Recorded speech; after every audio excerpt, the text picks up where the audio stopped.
Bonjour à tous, heureuse de vous retrouver pour cette rentrée. Aujourd'hui une vidéo avec un format spécial puisque j'ai une invitée, Chantal, ma sœur, qui est également comme moi coach motivationnel en neurosciences. Voilà, alors elle va vous parler de son addiction au sucre et comment elle a fait pour la traiter. Et donc le sujet d'aujourd'hui, c'est le sucre ajouté, combien en consommer par jour, et quelque chose d'inédit, les rapports entre la glycémie, les excès de sucre et la pandémie Covid-19. Donc je vous en parlerai après le témoignage de Chantal. À tout de suite.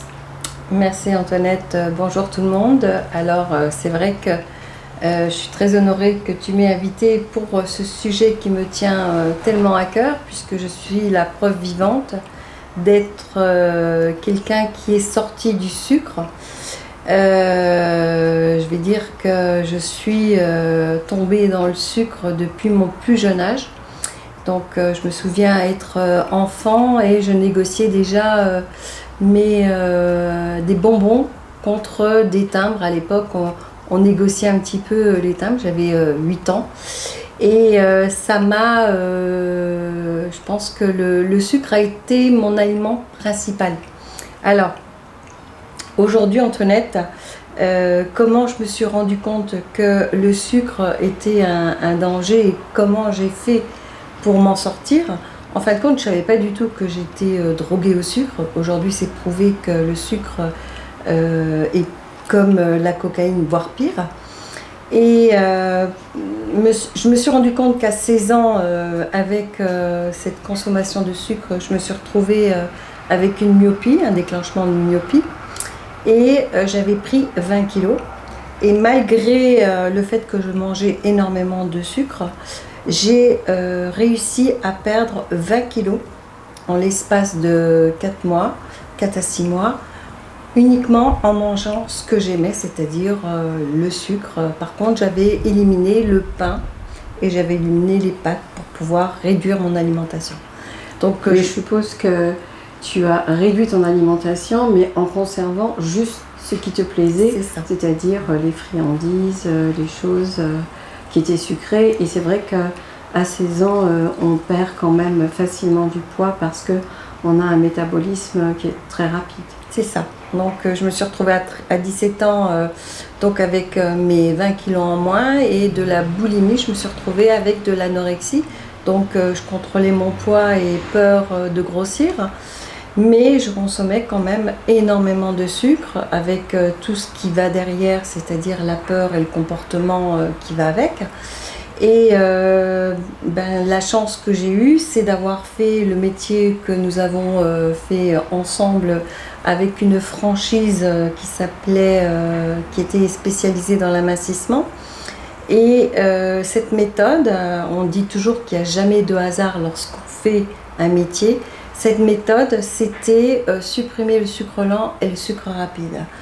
C'est vrai que lorsque je conseillais à mes clientes d'essayer d'éliminer le sucre lent et le sucre rapide, j'avais ma petite voix qui me disait « Et toi Chantal, quand est-ce que tu vas arrêter de consommer ce sucre lent et sucre rapide ?» Puisque j'entends par sucre lent et sucre rapide, tout ce qui est sucre blanc, hein, bien sûr, les bonbons, les gâteaux, et sucre lent, ce qui se cache au niveau des féculents, donc farine, etc.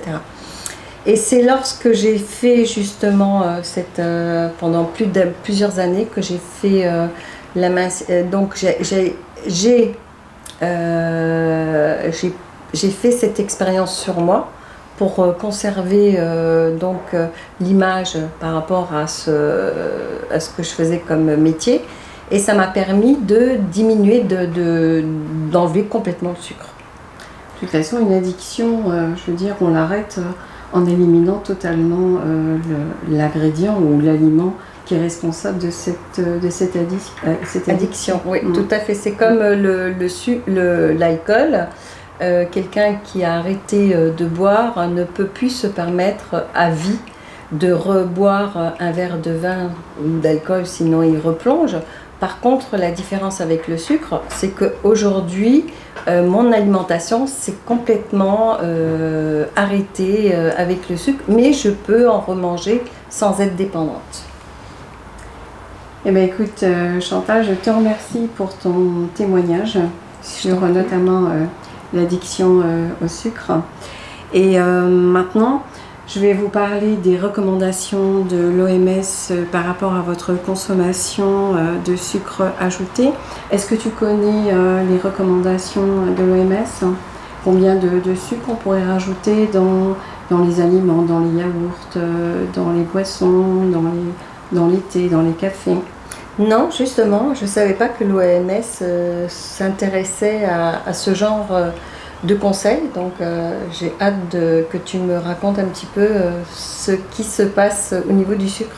Alors avec plaisir, et puis donc pour tout le monde, l'OMS depuis 2020 préconisait 50 grammes de sucre ajouté par jour, donc cela fait 12 cuillères à café vraiment rases. Et bizarrement, depuis septembre 2020, donc si vous regardez bien en pleine pandémie de la Covid-19, l'OMS a demandé à ce qu'on réduise de 50% notre consommation en sucre. Elle est donc passée à 25 grammes par jour, 6 cuillères à café rases. Et pour les enfants, à la moitié, 12 grammes, donc 3 cuillères à café rases. Alors vous allez me dire pourquoi. Alors je vais vous en dire plus dans quelques instants, car en effet, le sucre est incriminé notamment dans la prolifération de l'obésité, ça on le sait, dans le diabète de type 2, on le savait aussi, les maladies cardiovasculaires, donc type AVC ou infarctus. Mais savez-vous qu'on vient de l'incriminer dans la survenue des cas sévères, graves, voire de la mortalité de certaines personnes qui ont été infectées par la Covid-19. Alors pour cela, je vais m'appuyer sur une étude que je vais mettre donc sous l'article, qui a été réalisée à Lausanne par l'école polytechnique fédérale de Lausanne et qui a permis, grâce au Blue Brain Bio Project Explorer, donc de pouvoir recouper 400 000 études scientifiques qui étaient en route depuis janvier 2020, donc pendant toute la pandémie, sur la Covid-19, sur le SARS-CoV-2, pas 12, on n'est qu'au 2, et j'espère que ce sera le dernier, et donc sur l'ensemble des coronavirus. Et donc le résultat de l'analyse est absolument clair, c'est que l'excès de sucre, donc une glycémie élevée, va permettre notamment au virus Covid-19 de pénétrer plus facilement donc, dans le corps, puisqu'il va s'associer donc, à la molécule de sucre et favoriser les cas graves et sévères à tous les niveaux, aussi bien au niveau des poumons que de l'ensemble des organes qui sont défaillants par rapport à l'infection Covid, et également pour tous les accidents et les thromboses qu'on voit également avec cette maladie, y compris les insuffisances respiratoires aiguës, hein, qui ont dû, où les personnes ont dû être hospitalisées d'urgence. Donc ça répond à cette question, pourquoi des personnes en bonne santé, notamment des sportifs, des adultes relativement jeunes, ont eu donc des formes graves de la Covid, voire malheureusement en sont décédés. Voilà, donc c'est une étude que je vous ai mis donc en barre d'infos, vous verrez, il y a pas mal de vidéos qui expliquent clairement l'incidence entre une hyperglycémie, un excès de sucre, et puis le rôle qu'a le sucre en couplage donc au virus. Voilà. Alors pour ceci, je devrais revenir sur des conseils sur les indices glycémiques, puisque on parle d'urgence sanitaire. En tant que nutritionniste, je vais vous parler d'urgence alimentaire. Et comme dirait Hippocrate, que ton aliment soit ton meilleur médicament. Et donc, a priori, moi j'en déduis qu'il vaut mieux avoir une glycémie relativement stable et basse. Donc je vous demanderai de vous référer donc à la vidéo sur les indices glycémiques que j'avais faite à peu près à Noël. Et puis je vous rappelle quelques principes donc de consommer des produits qui contiennent du sucre maximum avec 15% de sucre. Par exemple le chocolat, et il sera noir et à 85%. Je sais que beaucoup aiment le chocolat au lait, mais voilà, à vous de choisir.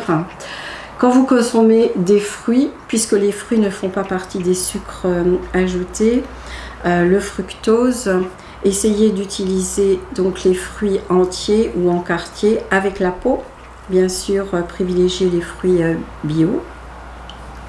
N'hésitez pas à rajouter, comme je vous l'ai dit, une cuillère à café de cannelle par jour. Ça vous permet de conserver votre glycémie à un niveau bas. Et puis, toujours les conseils que je vous avais également donnés. Quand vous mangez des fruits, associez-les donc aux oléagineux, c'est-à-dire noix, noisettes, amandes. Toujours pareil, comme avec les fibres, cela va ralentir l'arrivée du sucre dans le sang. Quand vous mangez des féculents, donc n'hésitez pas, vous voyez, je vous ai mis les rations, à vraiment manger en même temps des légumes, qu'ils soient crus ou cuits, ça n'a aucune importance. Là, il faut absolument qu'il y ait des fibres en même temps que l'arrivée du sucre, même si c'est un sucre lent. Voilà Chantal, tu as quelque chose à rajouter? Moi j'en ai terminé. Non, je vais terminer aussi. Déjà merci pour ton accueil. Et Socrate disait je suis ce que je mange. Et donc je pense que c'était pour une belle fin de se dire qu'on peut manger différemment sans se priver et sans contrôler son alimentation en éliminant complètement le sucre. Voilà. Alors moi je vous dis au mois prochain. Donc je vous invite, si la vidéo vous a plu, à partager, à liker et bien sûr à vous abonner. Et je vous dis ciao ciao. Bye bye.